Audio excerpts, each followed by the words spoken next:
I remember going to friend's house for drinks and I'd have my laptop there working in one of their rooms because I needed some silence to negotiate a deal. Like it was constant like that.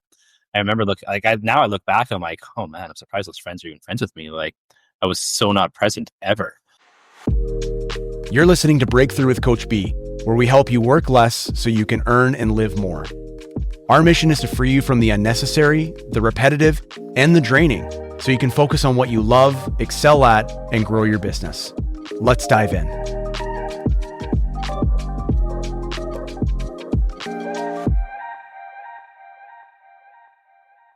In this episode of Breakthrough with Coach B, we chat with my longtime friend from afar, Michael Waddell, veteran agent from Edmonton, Alberta. Now, Michael has a very interesting story as it relates to the whole breakthrough method and this idea that in order to grow, we need to let go. Because you see, Michael was already very much a successful agent way before he decided to get help in his business. How successful? Well, he says that he was selling about 60 homes a year, all by himself with no administrative support in his business. So it begs the question, why change if you're doing so well? Well, he will tell you in this interview, he was doing very well in terms of deals and dollars, but wasn't necessarily thriving in other areas of his life.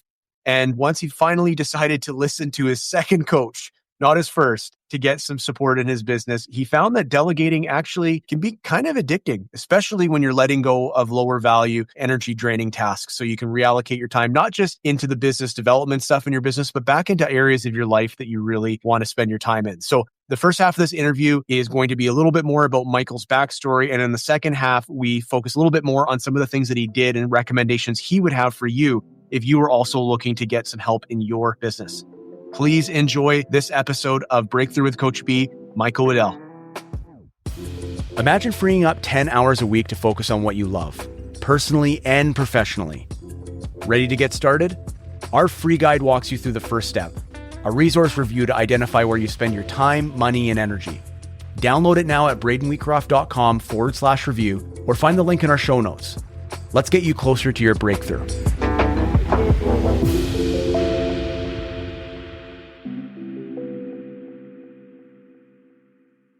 This is my friend, Michael, the man, Waddell. He is a veteran agent from the City of Champions, Edmonton, Alberta. Him and I are longtime RRI friends. He is the founding member of the Realtors with Great Hair Club. And in his spare time, reportedly, according to my research, is Ryan Reynolds' butt double. So if you've ever seen a close-up shot of Deadpool in a pair of tight Teflon pants, you're looking at Michael Waddell's ass. Michael, thank you for being here. Now, first hard-hitting question is, you are the founding member of the Realtors with a Great Hair Club, but you have not actually let anyone else into it other than me. What the hell's with that? Are you even a part of it? Am I even eligible? If you asked if I was eligible, I'd end the recording right now. Man. Well, hey, all kidding aside, thank you for being here. Really appreciate you. And honestly, man, this is really cool because anyone who listened to my intro episode that I did with my friends Vince and Adrian, where I was the guest, I made a statement that I may regret. I'll probably regret it. I'm already regretting it, even just thinking about it. But I said that this project is my life's work, which is like, that's kind of a heavy proclamation to make, right? And you're my first guest on a project that might be my life's work. And it's Valentine's Day. I mean, your sign-in name says Cupid. This is like, I don't know if it couldn't get any more bromantic than this, my man. We reached the peak. Well, I hope not.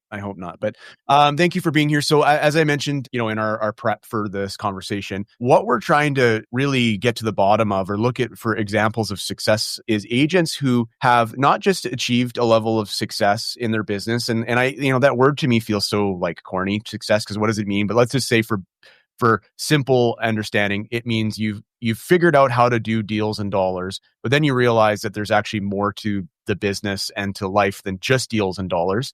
And you needed to streamline your business because it's probably, and we'll get into your story in a second, you were probably doing a lot yourself, right? You were probably like the DEY, the do everything yourself agent for a period of your career. So I heard you first, I think it was on an RI podcast or an RI stage, where you talked about hiring an assistant and how your results were just phenomenal as a result. So that's really what I want to key in on today. But maybe if you could just start by giving us a little bit of your background, like what year did you get licensed? Were you on a team to start? Were you solo? How long were you solo? Like give us a little bit of your origin story.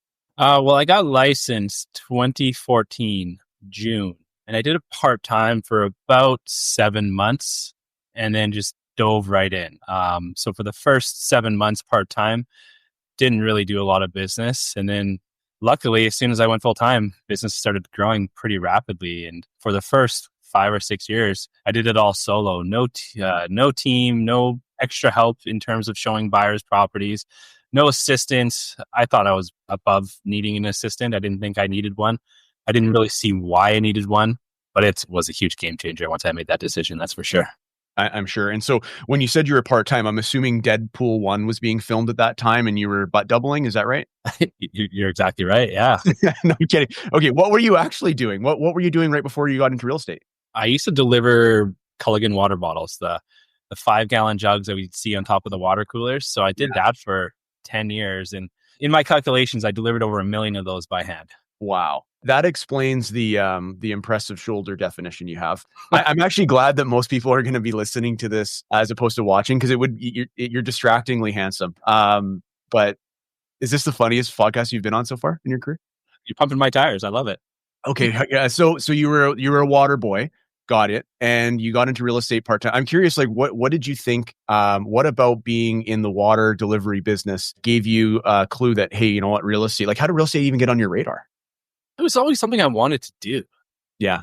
I just never did it. And sometimes I'll procrastinate, which is why having an assistant is the greatest thing in the world, because I just pass off the things I would normally procrastinate on. So I got licensed when I was 29, I think, in real estate. And I just remember thinking about it when I was like 24 or 25. And I had quite a baby face, probably like you did, when I was in my early 20s. So I told myself the BS excuse that people are going to think I'm too young. So I didn't do it.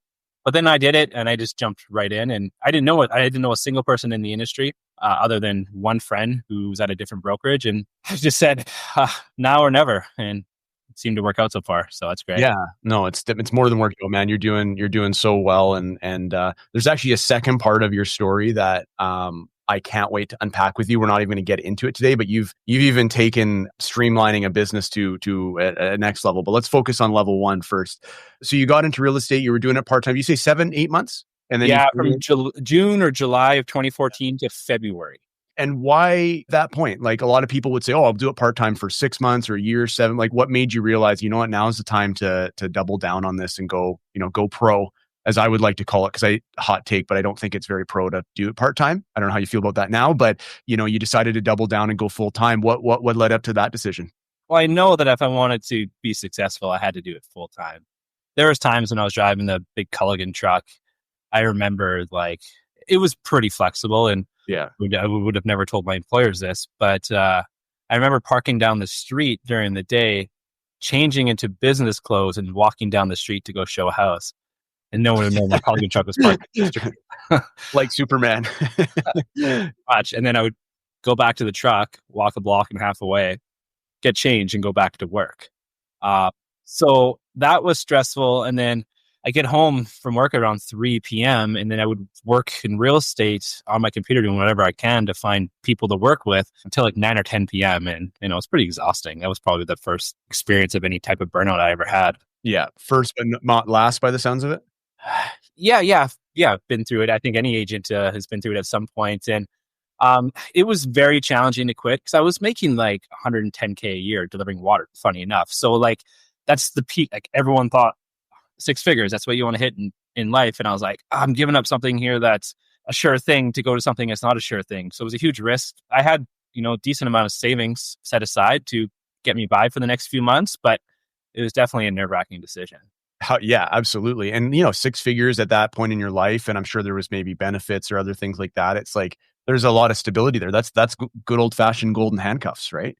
Yeah. I remember the day I quit, I got in my car and I started tearing up. I was like, what did I just do? Yeah, no, fair enough. Well, that's a big risk to take. So you started at that point full-time individual agent, like you weren't on a team or anything like that? I've never been on a team. Okay. And so how long did you work as a solo agent before you started getting the idea of like, maybe you're burning out again, like maybe it's time to get an assistant? Like, how long did that go? probably 5.5 years, give or take. I don't know exactly. My real estate coaches would tell me that I need an assistant. And I always thought, I don't need an assistant. I can do it. This is easy. But what I didn't realize was the burnout was coming. Yeah, no, fair enough. And it's hard, like even if you see it coming, it's kind of like there's so much momentum by the time it hits you. It's not often like a quick fix thing at that point. It's like you kind of have to like I was thinking about this the other day, like, sleep debt. Like you can have sleep deprivation one night, but if you don't sleep enough consecutive nights for long periods of time, like you accumulate this sleep debt. I kind of think like burnout debt's the same way. It's like it takes a while to replenish it, right? Yeah, yeah. And you're always just trying to manage it to make sure it doesn't happen again. Even now, like we're all at different stages in our career and you know the signs, but they sneak up pretty quickly. So I'm curious, you're saying like your coaches were telling that. So did you get into coaching relatively early in your career? I would say it was probably year 4. Okay. It was with a local coach here in Edmonton. And then about a year after that, to sign up with Richard Robbins. So for context, like let's keep it at a transaction level instead of dollar level, because I want it to be as relative to people across the country as possible. So like how many transactions would you have been doing per, I mean, I don't know if you can give us an idea of like year 1 through 5, but just an idea would be helpful because I want to talk a little bit about like how many was too many before you got help. So when I did part-time for 7 months or whatever it was, I think I did like 5 or 6 deals. Like it wasn't very much. Like I'd quit my full-time job to become a realtor after only doing 5 or 6 deals. And then I went full-time February 2015. And that year I did 44 transactions. A lot of it was fear, but then I had aligned myself with the top agent in my office at the time who had a sweet SEO website who was generating a lot of leads. And I just gave him a little percentage of them. And that's kind of how I built up my database pretty quickly. So then year 2, I think it was 50 or 55 deals. Year 3, it was around 60. And then I kind of plateaued around 60 to 70 deals, I believe, in those next couple of years. And that's kind of when I inserted coaching and an assistant. Okay, so I was not expecting this, and this is what I love about being a more free-flowing conversation as opposed to like heavily over-scripted, because the model that I'm trying to show people is really it's simple. It's like it's a 3-step process. You eliminate the unnecessary, you automate the repetitive, you delegate the draining. And I want to ask you about that. But I was thinking it'd be further down the path. But you've just piqued my interest so much. You went from 6 or 7 deals as a part-time agent to 44 as a full-time agent. Yeah. So to me, I almost feel like that's proof of concept right there, because what did you eliminate or what did you let go of? Your part-time job or your other full-time job, right? So how many hours a week were you working as a water delivery guy? It was really until my route was done. So I could be done it in 5 hours in one day. One day could be 4 to 7 hours. Like it varied every day depending on which route I was on. Yeah. A week I was probably working 30 to 35 hours a week there. So working 30 to 40 or 50 hours a week, you would have the ability to find those 7 deals. But when you let go of the water job, I'm curious, was that top producing agent, did you know that was in the pipe before you let go of it, or did that happen after? I think it happened after, because I started showing up at the office every day. So the one thing that I always noticed with a lot of agents is there's no one to really hold you accountable. So I would see people rolling in the office at noon and shut it down by 3. So they're working 2 or 3 hours a day. They'd work that long? They'd work till 3? Yeah, they're lucky if they're out of bed by noon. But I came from a job where I was working from 7 a.m. till 2 or 3 some days. So I already had that built in that like, I'm going to treat this like another job.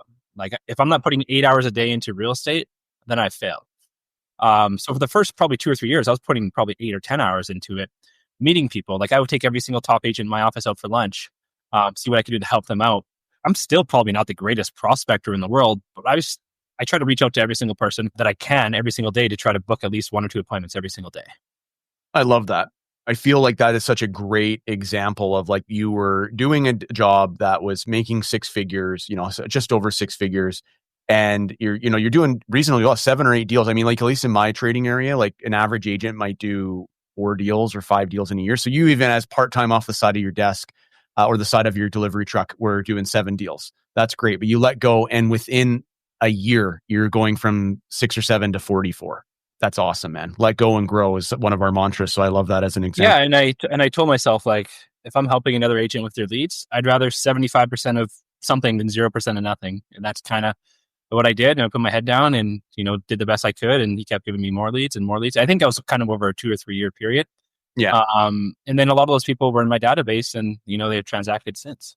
totally. Okay, so let's jump forward on the timeline to maybe the year before you got into coaching, which is definitely before you hired an assistant, but you're cranking at this point. Like you're doing, what would that be? You're 4 or 5. You're probably, you were saying like 50 or 60 deals? Yeah, yeah. I think before I was doing over 60 deals before I hired a coach. Yeah. Describe a day or a week in the life of Michael Waddell doing 60 deals a year with no support. Like what did that look like if you could give us some insight? I like to think that like I'm a pretty calm person. I always use the analogy, like how ducks floating super calm in water, but below water, like their feet are just turning. I felt that I did a pretty good job managing it. I remember I would have papers and papers everywhere full of checklists of like, don't forget all these things. And I remember, I think for the first year or two, I didn't even use DocuSign. I was Right. like, I don't need DocuSign. And I think the breaking point was May 2015, if I remember correctly. I did 11 deals that month, which was my biggest month at the time, not using DocuSign. And I was like, I'm never doing this again.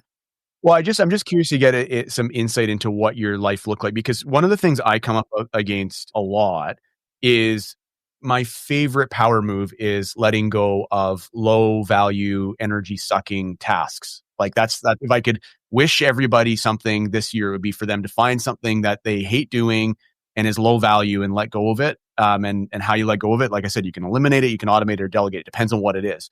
But if I could kind of be a dick about it, the excuses I hear from people and why not to is like, oh, it only takes me 5 minutes to do that. And it's like, yeah, well, 5 minutes times 50 other 5 minute tasks is actually quite a bit of time. Or like, you know what, it's actually, it'd be take me longer to explain how to do it than just do it myself, right? Or it's too expensive to hire and get help or things like that. And so, I think we have this sort of like warped view as entrepreneurs and as agents of like, we can do 20 deals in 52 weeks, or we can do 60 deals in 52 weeks and still do both of those scenarios by ourselves. But I'm not convinced that the agent's life doing 20 versus doing 60 is the same. Like there's as you say, there's papers everywhere. You were at a breaking point in the month of May. What else did your life look like at that point? Early in your career, I think it's usual or standard, not standard, but like common where people work with majority of buyers. So like, I think of the 60 deals, I would say like 40, 45 of them are probably buyers. So it was tiring. I remember going to friend's house for drinks, and I'd have my laptop there working in one of their rooms because I needed some silence to negotiate a deal. Like it was constant like that. I remember now I look back, I'm like, oh man, I'm surprised those friends are even friends with me. Like I was so not present ever. What else were you doing as an examples? That's a great anecdote. It's very visual and powerful. What other some other things that you've looked back and go, I can't believe I was doing that? I didn't have kids then. So like, my perception of that's maybe a little bit different, but like even spending time with my ex-wife, like, yeah, like I wasn't there as much and always working. I was always on the phone. Like I remember I would have people over and I would just never be present. Like I'm always doing something because someone always needed my attention. And that was kind of like the first time I experienced burnout. I started to like, not hate the industry, but I was getting bored, tired of it. And like my phone would ring, I'd be like, stop it. Like I don't want to talk to anyone. Like it was definitely a sign of burnout for sure. Yeah, and I'm curious. I don't know the answer to this question. And remember, like we can edit anything out that you don't want in if we want to. So you got total creative control there. But what was your health like? I'm curious, like your physical health, your mental health. Like 60 deals, 40% being buyers or 80% being buyers. That's a lot of time. Like, were you taking care of yourself? Funny enough, that was probably the best shape I've ever been in. Yeah, I was waking up at every day at like I think it was 5:40 a.m. to go to the gym for like 6:30. I was super motivated. I think a part of it too was like some of the mental stuff I was going through too. That like if I was in shape or if I looked good, then people would want to work with me. Blah blah blah. All those kind of excuses. So I was just pushing myself to a boundary that I probably shouldn't have. And I was tired, like for sure. I just remember like I would be in my car driving and I'd be like almost dozing off because I was just so tired, but pushing myself because I wasn't gonna. Failure wasn't an option for me. So I grew up very, I guess, poor. So like I was thirsty, and well, I still am. Like I have that drive and motivation to never get back to where I came from, essentially. So I don't know which path I should go down after you saying you're thirsty. I don't know if I should talk about your handsomeness again or the fact that you became a waterman. But either way, I just want you to know there's a lot of options to go down this thirst trap rabbit hole with you. But I thank you for that. That is literally going to be the only soundbite I'm going to use in the promotion for this podcast. No, I get it, man, and it's interesting from my perspective. Like I think that I myself have a pretty high tolerance for work. Like I have a pretty strong work ethic, and in a lot of respects, I'm proud of that. But I also know that at its extreme, it can also be very unhealthy, right? And I think in the first 3 to 5 years, you kind of do have to work somewhat unhinged and unbalanced to be able to get established. But the trick is like unwinding that once you are established. And to me, for you to say failure is not an option when you're doing 60 deals a year is kind of like just shows how like the law of inertia. Like I think you were already very successful years prior to that, and yet you're still pushing yourself. And it kind of makes me think about habits. And depending on which study you look at, is it 21 days or not 30 or 66 days or 90 days to form a habit? The reality is, if you're working your ass off for 5 years straight, that just becomes your MO. It just becomes who you are and how you approach everything.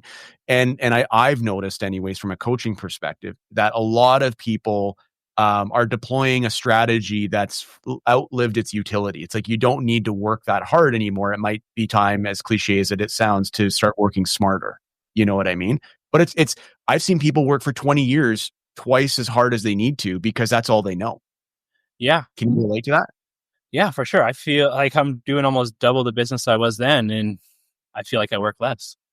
There's a reason why, despite the fact I love spending time with you, there's a reason why I wanted you to be one of our first guests, if not our first, because it sounds very like late night TV infomercial of me to say my mission is to help you work less while you still earn and live more. And you're like, yeah. Like I that sounds like a late night infomercial. I'm like, no, it actually is possible. I have someone sitting in front of me right now who's proving that. Right. So, and that's not to paint a picture that I know your life's not, no one's life is ever perfect at all times, but like, it's pretty freaking incredible what you've been able to do, man. I'm so proud of you. What would you say, like, when you say I reached a breaking point, I did 11 deals, May 2015. What did that look like? Like, could you paint us a picture of what the breaking point was? Like, I know for me, my breaking point showed up as like a alarming and arresting panic attack. For other people, it shows up as like an injury. For other people, it might just be, a rock bottom moment in a relationship. Like, what did the breaking point look like, if you're willing to share a little bit about that? I don't know that the breaking point really came until like a few years ago, Okay. to be completely honest. Um, but I just remember like, although like I was probably in the best physical shape of my life, my sleeping habits weren't great. I was probably drinking too much. You're going to all these real estate events or parties, and you know late nights. Yeah, you're just going out way too much. You're not spending time with the people who actually matter. That was probably my biggest fault for sure. Getting caught up in the whole industry side of things, I think, was the biggest thing. And like I said, super self motivated. Like even if I was hungover, I'd still work. I had to put in 8 hours a day. That was my thing. Do I put in 8 hours a day now? It depends on the day. But I'm a lot more efficient and structured, and I have support as well now too. So yeah, the breaking point probably came in 2020 to 2022. Funny enough, were some of the best financial years of my life in business. However, I realized I was working so hard because I didn't want to go home. And I kind of feel bad because my kids were at home, but I was trying to avoid my life. Yeah. Because I didn't want to go home I didn't feel like I was in a partnership that was really serving me. So I was avoiding my life, working too much, and again, probably drinking too much at that point too. So Yeah. and it was just my way to cope. I'm in a way better spot now, and Yeah. I'm not in the best physical shape I've ever been in, but I feel pretty good. Hey, you can still get into those tight Deadpool pants. I'm sure of it, man. You'd like, Hey, I appreciate your honesty and transparency on that. I know you've gone into some pretty, was it the RRI podcast that you went into some pretty on deep stage detail? was the first time. Yeah. Yeah. So if anyone wants to hear more about Michael's backstory, just Google Richard Robbins podcast, Michael Waddell, and it's all there for you. So yeah, that's interesting. I know what you mean about the avoiding your life piece. Are you familiar with that wheel of life exercise where it's like your life in a, like it's got all these like sort of pie pieces and it's like rate your fulfillment 1 to 10. Have you ever seen an exercise like that before? I mean, Where it's like family, finances, whatever. We do the the global happiness one at RRI. yeah, So the wheel of life, I sent it to a friend of mine who was going through a hard time, and I don't think he understood the assignment because you're supposed to rate on 1 to 10, 1 being low and 10 being high, how fulfilled you are in each area of your life. But what he did was hilarious. I don't know if he did it on purpose, but it was like very, very insightful. He basically with I must have done it on his iPad with like red ink, took the career part, put it to 10, and then like bled the career part into all of the other areas. So it was almost like real estate filled every nook and cranny of their life. Like there was no hobbies, there was no family, there were no friends, the finances were whatever. Like it was just real estate took over. And I feel like that's a very common thing. It's like if we allow it to, real estate can become our entire being, our entire identity every minute of every day. It's like that's all we are. And it's like, there's so much more to life than that, as you know, right? I agree. Yeah, I took that. We take that test or global happiness thing every single year, and presentation last year in my Mac group for Richard Robbins. I presented on like how different my life is now in comparison to what it was a few years ago, and I had all my previous global happiness ratings, and there were some things that were pretty high, but like there was a lot of things that were pretty low. And I think now last year when I did it, I think my average was like 9.5 or 9.2 or something like that. Like incredibly like different. Oh, it's wild. That's awesome, man. You've made it this far, which means you're ready for your next breakthrough. If you're tired of trying to figure it out all on your own, let me guide you. Join the waitlist for our next Breakthrough Academy, a 6-week virtual group coaching program where I'll teach you our proven breakthrough method. With live lessons, expert guests, and a cohort of like-minded agents, you'll learn to work less and earn and live more. Visit bradenweekroft.com/academy or find the link in our show notes. Don't wait. Your breakthrough is just around the corner. So let's go back to that moment of deciding to hire an assistant. So could you give me, let's do lightning round, because I want to for the back half of our interview try to start making this more tactical and maybe actionable for people. But could you do a brainstorm lightning round of all of the reasons why you didn't want to hire an assistant? What were all the excuses? I can do it better. Too expensive. They're not going to do it right. I think I pushed back because everyone said I needed it, and I'm like, I'm going to prove you guys wrong. I don't need it. So a bit of a challenge. Like I always like to, maybe not like to challenge things, but I just by design challenge. Yeah. It's cool sometimes. So I had 2 different real estate coaches tell me I needed to hire one before I actually did one or did hire one. Yeah. And so you fired your first coach because you didn't want to be told to hire an assistant, and then you finally listened to the second one. Is that right? Not quite like that. You know what? I wasn't fully bought into coaching at that time because I was like, I don't need this either. Like, yeah. Here I am doing like, feel like I'm doing pretty good. And not that like I'm bigger than coaching. I just felt like I wasn't totally bought in at that moment. So then I requested I did request a new coach. Yeah. And then she's kind of said the same stuff. I was like, all right, check your ego. Let's work on this. And like I fully bought in. Yeah, I love that. And yeah, it's interesting when you and I don't know if this is the case for you, but I notice for many of us, it's like when your singular metric for success is doing lots of deals, you could do lots of deals and look at it and go, I'm good. What do I need help with? Right. But for me, it's like, I'd like to have a couple other dials in the cockpit other than just how many deals you do. And like, it might be like, how much sleep did I get? How much joy have I experienced? How many date nights have I been on? Like, these are just some of the other things that I like to kind of make a more 3-dimensional view of like what success looks like. Right. Yeah, I think that's everyone always bases their success on how many deals they do. Like, it's which is so lame. Every single real estate award is based on your level and how many deals you do. Like, I have a box of awards in my basement that will never see the light of day. I'm so like it's still an area that is very conflicting for me because I work at a brokerage, Remax, that does a lot of awards and recognitions, and I'm all for celebrating our success and looking back and all of that. But I just find that a lot of people get really hung up on it, or they'll achieve worse. They'll achieve it and then they'll be like, yeah, whatever. And it's like, yeah, it's because it's not actually that meaningful to you. But I feel complicit in the problem, to be honest with you. Like every year when the awards breakfast comes around, I'm like, I'm going to boycott it. I'm like, well, I can't do that in my role. That's stupid. I would disappoint and frustrate a lot of people. But there is a little element of me that's like, I really wish we would broaden the conversation more beyond how much money did you make last year? Because I know a lot of miserable $1 million producers, right? Thankfully, not very many in my close circle, but I've met quite a few.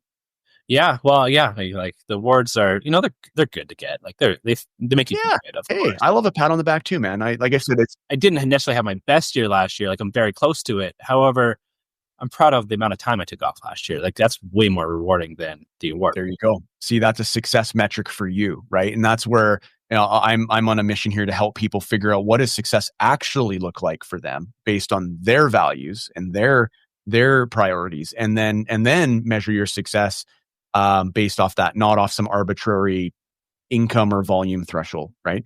So you finally heeded the advice of the coach. You got an assistant. I'm curious, like going into the hiring process, what were the things on your mind you were thinking like, I actually need to get help. I'll get help with this stuff first. Like, were you thinking a full-time assistant, part-time, VA in real life? Like what was kind of your framework for hiring at that point? I don't know that I actually had a framework. I just in my Mac group with Richard Robbins, another agent in my market knew someone who was looking for a role as a VA. So it's kind of how I hired her. I respect her a lot.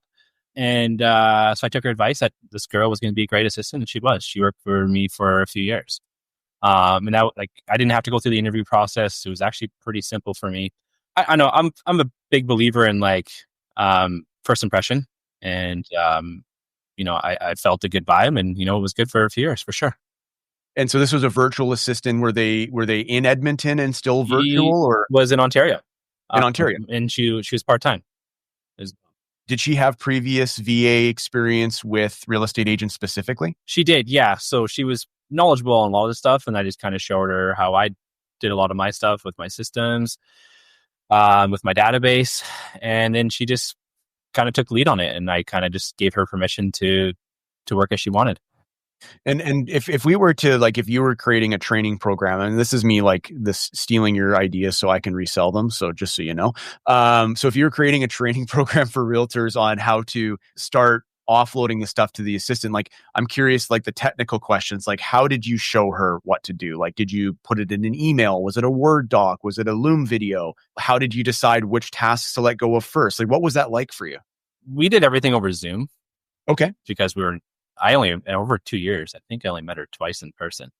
So we met pretty consistently over Zoom. It was a little more simple because she knew how to do all the paperwork and a lot of the other stuff that came with it. But everything was pretty much over email, phone call, or Zoom. And I think I first started delegating paperwork. Yeah. Like when you would get a deal or you'd get a listing, like that sort of reactive admin work. Exactly. And that was super addicting. Dude, I describe it as that too, man. Yeah, my backstory, I describe it as like once you start delegating, it becomes addicting. I would say I have a bit of like an addictive personality that I get a rush off that. So like now it's like how much more can I delegate? Like Totally. I almost don't I don't do a lot of stuff behind the scenes in my business anymore. Yeah. So you started delegating. First was like what I refer, because I kind of think of administrative duties in one of two buckets. There's proactive stuff, like get your newsletter out. Yeah. Like the stuff that happens based off of a calendar trigger. And then there's the reactive stuff, which is the stuff that's based off of an event. Like I did a deal, therefore paperwork needs to be processed, or I got a listing, therefore list. So was it mostly in the reactive side of the equation, do you think? Very initially. And then I realized real quick that I could really get her to do a lot more stuff. And the beauty of always putting in those 8 hours a day that were non-negotiable for me is that I had time to build the systems. I already had my newsletter and everything built. I just had to show her how to execute it, really. So pretty easy, seamless transition because I'd already built everything, and then she just kind of refined it or fine-tuned it if she saw anything that needed to be upgraded. That's great. And a couple specific questions. And again, answer based on your comfort level. I want to ask you, maybe within a range of $5 an hour, like what were you compensating your VA for at the time? And how many hours in that first phase do you think you were, like a week, were you getting from her? $30 an hour. I think it was originally 25, and then I bumped it up to 30. Okay. A few months after. Yeah. I'd say she was probably working literally 2 or 3 hours a day for me. So 10 hours a week. Roughly, yeah. Yeah. So $30 or $25 an hour, did that seem like a lot or a little to you before you pulled the trigger and made the hire? At first, it seemed like a lot, but within the first 2 weeks, I realized that it was a beautiful investment. A lot of people looked at like hiring an assistant or hiring someone as an expense. I looked at it as an investment. Yeah, totally. And then I realized, like, now I delegate other stuff in my life too. Just real estate is so great. I'd rather have the time. Like, I have 3 young kids, and I'd rather have the time with them or time with my girlfriend or anyone else. And if I'm doing all these small tasks, it's taking away from those people. Absolutely. I love that. And so I want to workshop this with you. This is a very recent insight that I find kind of hilarious. So I recently met a person who's moved to Victoria. She's kind of unsure what she wants to do work-wise, but she has sort of real estate VA experience. And so we were chatting about like ways I can help her connect to realtors and whatnot.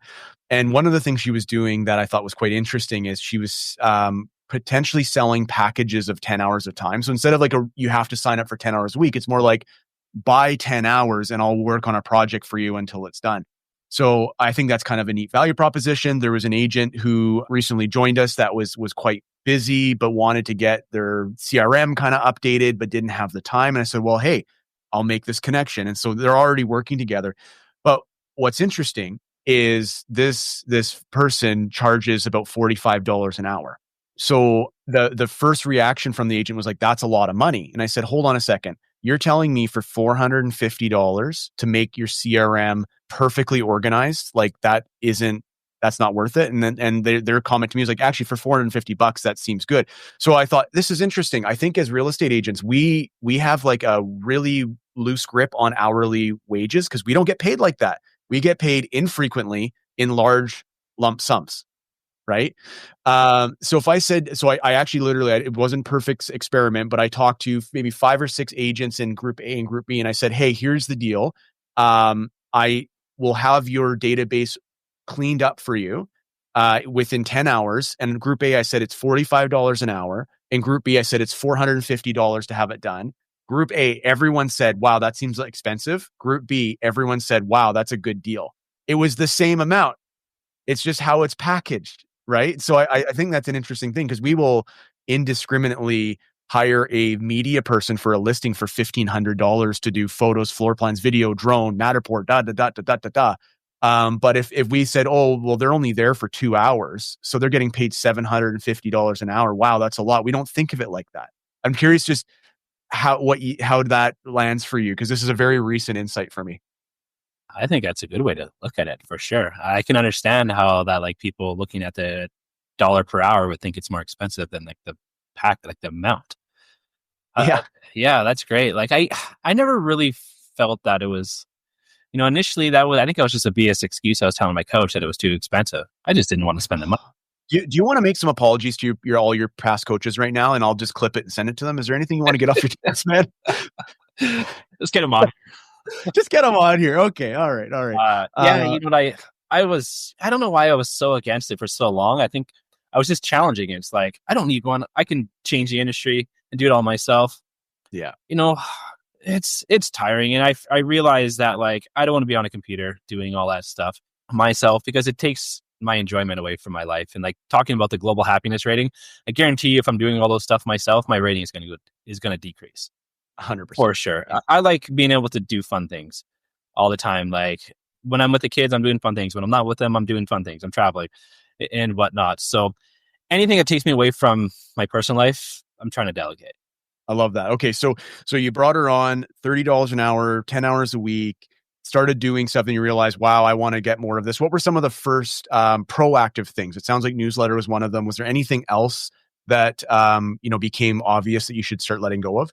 Yeah, as we talk about in Richard Robbins coaching, the lifetime referral system, I have her manage everything there. At the beginning of the year, or sorry, the end of the year, when we're doing our business planning, we'll structure out the whole year of everything that we're going to do per month, and then she just executes it. So we have everything calendarized, if that's a word, and scheduled throughout the year, so that there's no excuses for it to get done. I used to do everything myself, and it was so unenjoyable, and things were getting dropped and missed and forgotten and half-assed, essentially. So now we can execute at a pretty high level, I feel, and it really doesn't take me any effort because she just asks me a few questions every now and then, and the planning, and then she'll just execute it, and based on the budget we discussed. And for those who aren't familiar with the lifetime referral system, this is essentially Richard Robbins' database marketing plan. So, 28, 36 touch points a year, maybe a monthly newsletter, some client events a few times a year, other things throughout. So you're telling me that your database marketing plan, your assistant is running the machine, so to speak, for you. 100% of it all. 100% of it all. Yeah, every November we sit down and plan it out, and then she took care of everything else. What else? And is this the same person that you started with, like in the beginning of this story, or is it a different person now? No, it's a different person. I hired Savannah now in last June, I think. My previous one, Sarah, went on to different avenues. So she had a conveyance. So Savannah, my current assistant, has a conveyancing background. So she was familiar with a lot of the paperwork and whatnot. So I just had to show her how to execute some like the database type stuff. Also, like remote, or did they live? Yeah, she lives about 45 minutes to an hour from me. So I've actually ever met her in person once or twice in the 6 or 7 months, but we chat daily. Yeah, of course. I love that. Okay, so we have the paperwork side of things. We have the lifetime referral system, database marketing. What else would your team help you with? Yeah, any of the checklist items that we built up in follow up boss with regards to deal flow, managing clients. We're going to start utilizing the follow up boss number where she can get involved in some of the discussions with the buyers or sellers. She sends all the paperwork, pretty much everything with the exception of showing properties or doing CMAs. She does. Yeah. That's really all I do now. Yeah, absolutely. Okay, awesome. So let's try to close the loop on the results of this. So like 60-ish deals solo, you make your first hire 10 hours a week. What happened that next year in your business? This is where I don't exactly recall how much business I did the next year, but I know I think it went to like 70 or 75. Did you cover the $30 an hour times 10 hours a week? Yeah. Yeah. And I feel like a good assistant will make you money. Yeah, I agree. So I think I went to about 75 deals and then 80 or 90 deals. And then I did 111 deals. And then I'm always kind of reading around the 100 deal range. Like I feel in order to now further increase, I got to build a team. Yeah, you've kind of hit your set point, so to speak. Yeah. Yeah. Hit my capacity based on my lifestyle. Yeah, I love that. And you know what? I would tell you as someone who's a values-based business coach, you might decide that is enough for you. And like maybe you don't need to have like this undisciplined pursuit of more is often just an ego exercise more than anything. Or are you just looking around at what other people want, right? And that's not to say like maybe in 2 years you'll have a super team. And if that's what you want, I'm all for you, man. But I love the fact that you're very self-aware of like your time and who you want to spend it with. Yeah, your kid's only young once. And, if you're not there for your partner, it's not going to be very fulfilling either. So, work's not everything. It's nice to hit those goals. How many deals? Like I always wanted to hit 100 deals. That was one of my goals. I didn't care what the GCI was. It was just the deal amount that I wanted to hit. Yeah. Now I could really care less. If it takes away from my life, I don't want it. Like I choose to work with people or I choose not to work with them based on, who they are and, if they're going to bring positivity to my life or not. Absolutely.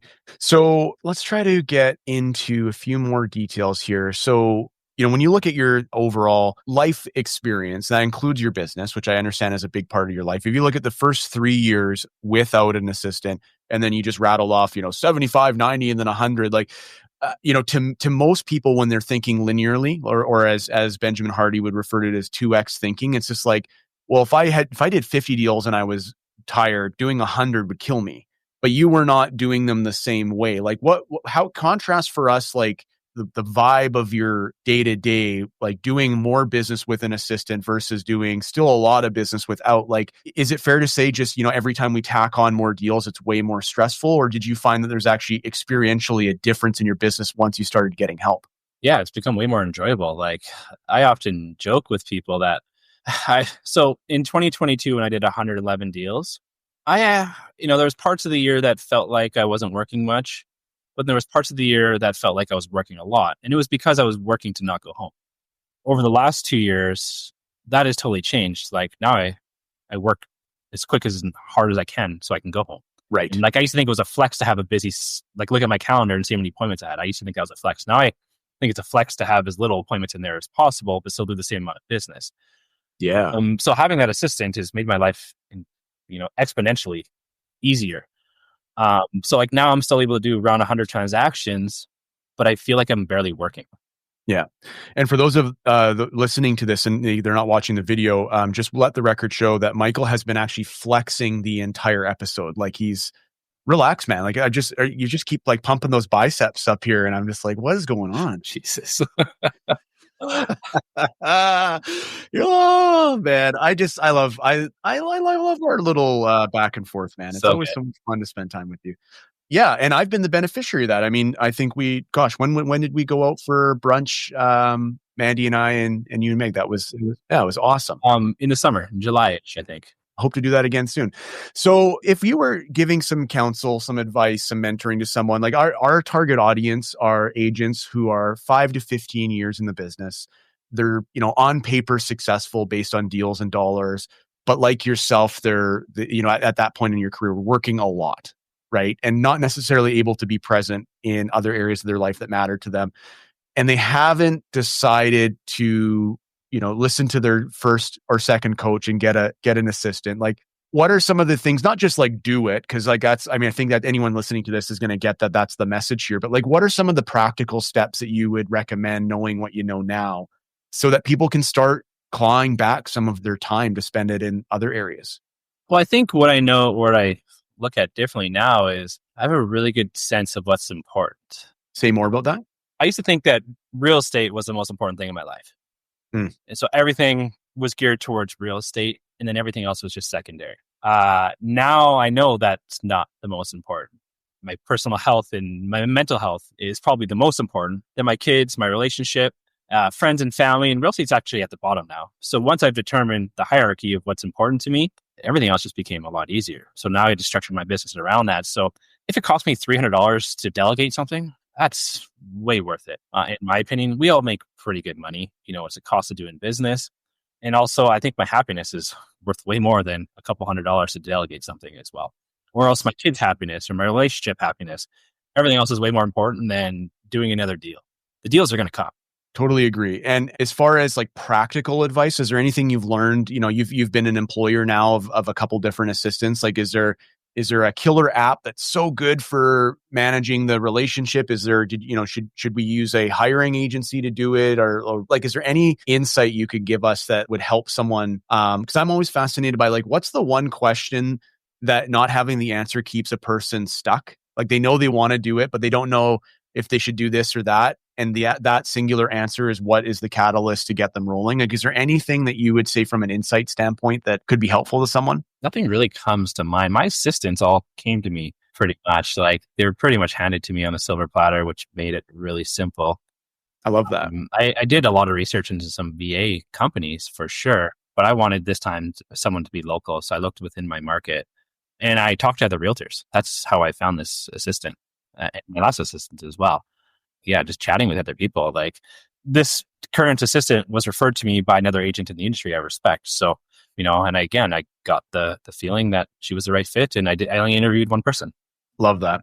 So last couple of questions I want to ask people about continually on this podcast is first the sweet spot question, which is we believe that an agent who spends more time working in their sweet spot, which is the overlap of three things. What are they good at? What do they enjoy doing? And what grows their business? That's the unlock. The reason why a lot of people don't do that or don't spend any time there is because they're too bogged down with all the other stuff, right? And that's the stuff that we're letting go to either just eliminate entirely or automate or delegate.